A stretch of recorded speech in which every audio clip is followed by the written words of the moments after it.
जंतर मंतर या ठिकाणी विद्यार्थ्यांच्या आंदोलनावर ज्या प्रकारचा लाठी हल्ला झाला त्याचा करावा तेवढा निषेध थोडा आहे.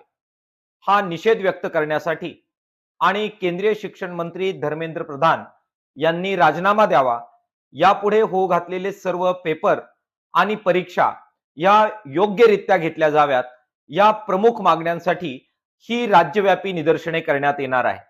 मार्क्सवादी कम्युनिस्ट पक्ष, त्याच्या सर्व शाखा, जनसंघटना जनतेला बरोबर घेऊन ही निदर्शनं सबंध महाराष्ट्रभर करणार आहेत. जनतेने या आंदोलनामध्ये मोठ्या संख्येनं सहभागी व्हावं आणि लाठी हल्ल्याचा तीव्र निषेध करावा, अशा प्रकारचं आवाहन मार्क्सवादी कम्युनिस्ट पक्ष करत आहे. स्वादिष्ट राईस खीर आता घरच्या घरी. सुरुवात करूया राजहंस दुधापासून. पॅन मध्ये दूध गरम करून छान उकळी आणा. आता कढईत तांदूळ हलक्या आचेवर भाजून घ्या. त्याच कढईत राजहंस तूप घाला. यानंतर काजू आणि बदाम घालून सोनेरी रंग येईपर्यंत रोस्ट करा. भाजलेले ड्रायफ्रुट्स बाजूला काढून ठेवा. आता त्याच कढईत मनुके हलकेसे रोस्ट करा. मग त्यात भाजलेले तांदूळ आणि थोडंसं पाणी घालून तांदूळ मऊ होईपर्यंत शिजवा. यानंतर उकळलेलं दूध त्यात घाला.